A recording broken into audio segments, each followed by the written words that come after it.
Vote ये जो संख्या विराजमान है ये मत पेटी के अंदर नहीं पहुंच जाए तब तक हमें आश्वस्त होकर नहीं बैठना चाहिए। कांटे की टक्कर है, हमें किसी भी प्रकार के जोश में आवेश में आने की आवश्यकता नहीं है। मैं बार बार हर मीटिंग में, हर अवसर पर, हर चौपाल पे ये बात कहता हूं कि हम बराबर की टक्कर में चल रहे हैं। यदि हमारा मत प्रतिशत सामने वाले की बजाय कम रह गया तो कहीं ये जोश हमारा हमें नुकसान ना दे दे। मेरी बातें हो सकता है आपको अभी कम सुहावनी लग रही हो, लेकिन यदि मेरी बातों को कड़वा समझ के आप मेरा प्रतिकार करके भी मैदान में उतर जाएंगे तो आपको जीत से कोई नहीं रोक सकता। यह हम आपको वादा करते हैं। दूसरी बात, पिछली बार का उदाहरण हमारे सामने, हम बहुत अच्छी स्थिति में थे। हमारे सामने 30-35 हजार वोट हमें फायदा पहुंचा रहे थे। उसके बावजूद भी हम साहब पधारिए, आप पधारिए।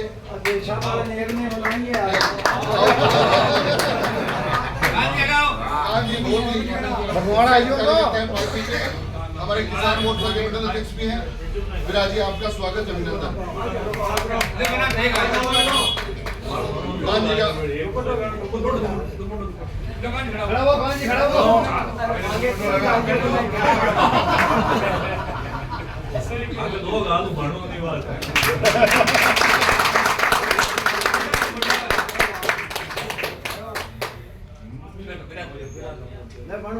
पांच साल पहले मामा भांजा बाद में अदला बदली करता। 5 साल पहले की स्थिति की अपन चर्चा कर रहे थे। 5 साल पहले ये लोग आए थे, हमें तरह तरह के लुभावने वादे किए। बेरोजगारों को रोजगार का वादा था, किसानों की कर्ज माफी का वादा था, न जाने कितने वादे, महिलाओं की सुरक्षा का वादा था। और इस बार भी 7 या 10 पता नहीं कितनी प्रकार की गारंटियां ये लोग बांट रहे हैं। हम बहकावे में आए, हम किसी भी प्रकार के मुगालते में आ गए और हम ठगे गए। राजस्थान के अंदर 52,000 बूथ है, 56,000 है, 52,000 बूथों पे, प्रत्येक बूथ पे यदि हम 30 वोट और डाल देते, सिर्फ 30 वोट, पूरे राजस्थान के अंदर 1.5 लाख वोटों के अंतर से हमारे ऊपर वो लोग शासन करने आ गए जिन्होंने हमारी बहन बेटियों के साथ बलात्कार किए, जिन्होंने दलितों के साथ अत्याचार किए, जिन्होंने किसानों के साथ धोखा किया, जिन्होंने बेरोजगारों के साथ धोखा किया, जिन्होंने राजस्थान में अराजकता फैलाई, जिन्होंने भ्रष्टाचार और अराजकता का तांडव फैलाया। हम कुछ नहीं कर सके और बैठे रहे। जब जब अवसर आया हमने विरोध किया। और एक लोकतांत्रिक व्यवस्था के अंदर हर प्रकार की आताई का एक अंत जनता के हाथों से लिखा होता है। और वो 5 साल बाद में वो समय आ गया है कि आप उस पराजय का बदला, आप हमारी उस बहन बेटियों के अत्याचार का बदला, उन बेरोजगारों के भविष्य का बदला, उस भ्रष्टाचारियों के खिलाफ जिन्होंने, राजस्थान की बात हम ना करें, इस लाडू के अंदर मैं प्रत्यक्ष गवाह हूं। यहाँ पे पानी के लिए लोगों को मटकियां फोड़ते हुए हमने देखा है। यहाँ पे बहन बेटियों को उठाते हुए हमने देखा है। यहाँ पे छोटी छोटी नाबालिग बच्चियों के साथ में बलात्कार होने के बाद में मुकदमे तक दर्ज नहीं होने दिए, उनका मेडिकल तक नहीं होने देखा, मैंने देखा है और विरोध भी किया। ऐसा नहीं है, इस लाडू के अंदर ऐसे कर्मचारी जो 1-1 लाख रुपए, 80-80 हजार रुपए की रिश्वत देते हुए रंगे हाथों पकड़े जाते हैं, 24 दिन जेल में रहते हैं और वापस जेल से जमानत के बाद में यहाँ ज्वाइनिंग करने के लिए आ जाते हैं। मैंने देखा, उनका प्रतिकार करके बाहर भगाया है। यहाँ पे वो अधिकारी जो 5-5 लाख रुपए की रिश्वत के अंदर जेल जा चुके, वो फिर यहाँ पे अधिकारी लगते हैं। इस प्रकार का तांडव, छोटे छोटे प्लॉट्स के कन्वर्जन के लिए 2-2, 3-3 लाख रुपए, वो भी विधायक के फोन करने के बाद भी उनको कोई रियायत दे दी जाती। ऐसे भ्रष्टाचार का मामला, ऐसा बेईमानी का तांडव। यहाँ पे हल्दीराम जी का शासन रहा, यहाँ पे रामधन जी भी विधायक रहे, यहाँ पे दीपंकर जी भी विधायक रहे, यहाँ पे मनोहर सिंह जी भी विधायक रहे। किसी भी विधायक के कार्यकाल में मैंने किसी ग्राम सेवक, मैंने किसी बीडीओ, मैंने किसी तहसीलदार और मैंने किसी एसडीएम, मेरा कार्यकाल 10 साल का, 13 साल का है। आप लोगों ने 30-30 साल तक यहाँ का प्रशासनिक व्यवस्था, यहाँ की सामाजिक व्यवस्था, यहाँ का सौहार्दपूर्ण वातावरण आपने देखा होगा। ऐसा तांडव मैंने आज से पहले कहीं भी नहीं देखा।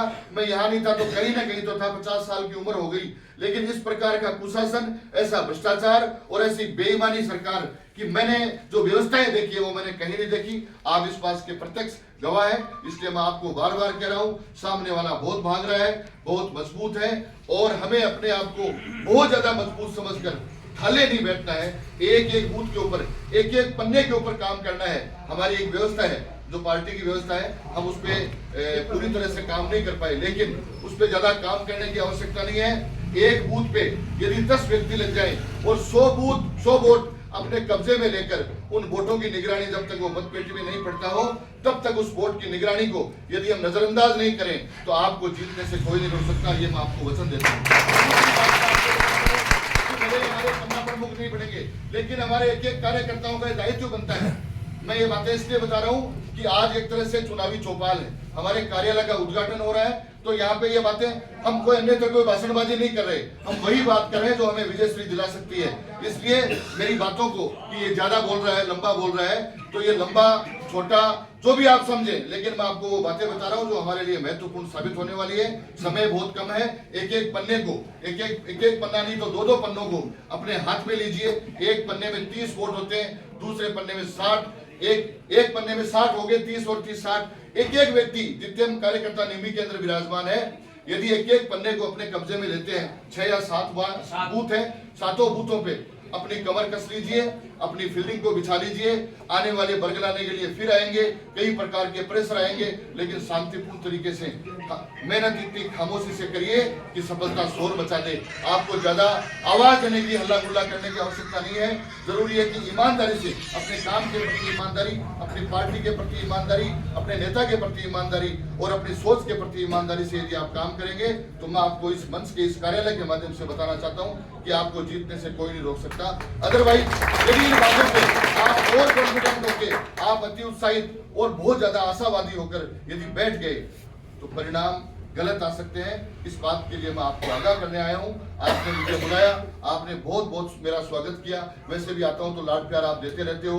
एक बात और कहना चाहता हूं कि बहुत सारी अफवाहें फैल रही है कि इतने सारे दावेदार थे, पता नहीं कोई ये होगा।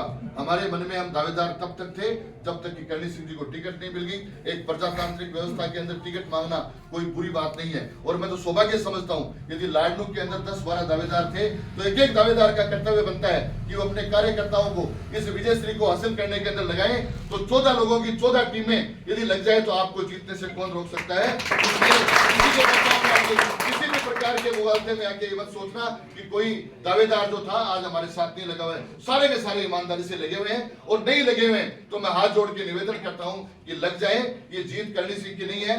प्रत्याशी पार्टी के एक व्यवस्था का हिस्सा होता है, उसको चुनाव लड़ने के लिए भेजा जाता है। चुनाव पार्टी के कार्यकर्ता लड़ते हैं और पार्टी का प्रत्येक कार्यकर्ता यहाँ का विधायक होता है, और उस विधायक का काम करना, उसका सम्मान करना, उसका मान करना एक जनप्रतिनिधि का कर्तव्य होता है। और जो जनप्रतिनिधि अपने कार्यकर्ताओं का, अपनी पार्टी का और अपने इन जुझारू हरावल दस्ते का सम्मान नहीं करता, वो ज्यादा लंबा नहीं चलता।